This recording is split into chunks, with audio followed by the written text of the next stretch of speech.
श्री रामचरितमानस में लंका कांड में कुछ चौपाइयाँ हैं जिनका पाठ हमें पितृपक्ष में अवश्य ही करना चाहिए, क्योंकि यह वह चौपाइयाँ हैं जब रावण वध के बाद दशरथ जी श्री राम से मिलने आते हैं और भगवान श्री राम को अपना आशीर्वाद प्रदान करते हैं।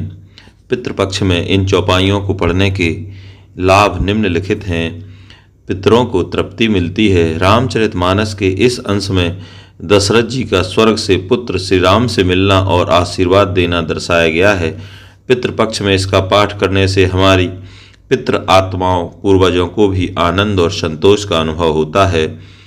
जैसा कि दशरथ जी अपने पुत्र राम को देखकर प्रसन्न हुए, पाठ करने वालों के लिए भी पितरों का आशीर्वाद प्राप्त होता है।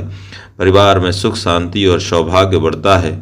तुलसीदास जी ने कहा है कि रामचरितमानस का पाठ पुण्य का सागर है। पितृपक्ष में पाठ करने से पूर्वजों के साथ साथ व्यक्ति के अपने पुण्य और आध्यात्मिक लाभ भी बढ़ते हैं। पाठ के समय ध्यान और भक्ति की भावना से मन शुद्ध होता है। मन की एकाग्रता और आध्यात्मिक शक्ति में वृद्धि होती है। आत्मिक शांति और मोक्ष की संभावना बढ़ जाती है। पितृपक्ष में पाठ विशेष रूप से पितृ तर्पण और तृप्ति का कार्य करता है।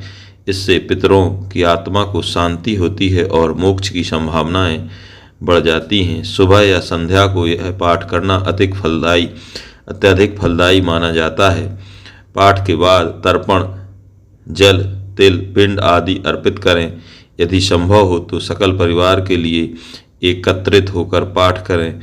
इससे पुण्य दोगुना हो जाता है। पाठ के दौरान भक्ति और श्रद्धा भाव बनाए रखें। अब ये चौपाइयाँ जो हैं जिनका यहाँ पर लाभ बताया गया है वो आप लोग ध्यान से सुनिए। तेहि अवसर दशरथ तह आए, तनय बिलोकि नयन जल छाए। अनुज सहित प्रभु बंदन कीन्हा, आशीर्वाद पिता तब दीन्हा। उसी समय दशरथ जी वहां आए। पुत्र श्री राम जी को देखकर उनके नेत्रों में प्रेमाश्रुओं का जल छा गया।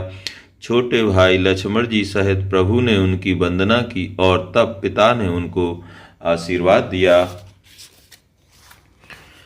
तात सकल तो पुण्य प्रभाऊ, जीत्यों अजय निशाचर राऊ। सुनि सुत वचन प्रीति अति बाढ़ी, नयन सलिल रोमावली ठाड़ी।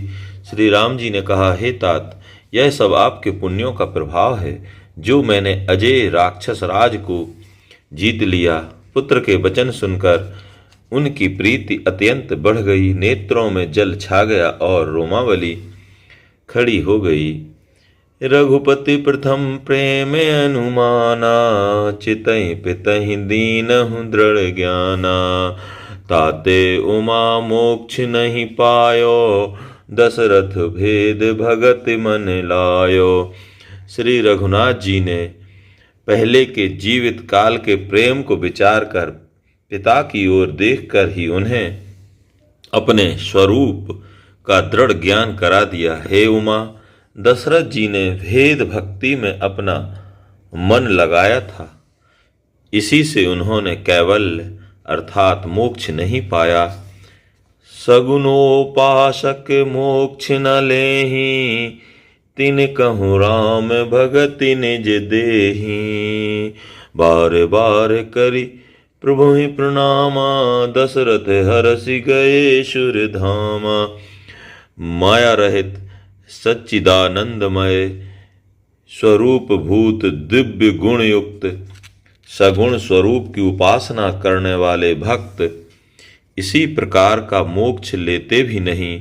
उनको श्री राम जी अपनी भक्ति देते हैं। प्रभु को इष्ट बुद्धि से बार बार प्रणाम करके दशरथ जी हर्षित होकर देवलोक को चले गए। अनुज जानकी सहित प्रभु, कुशल कौशलाधीश। शोभा देखे हर्ष मन, स्तुति कर सुरहीस।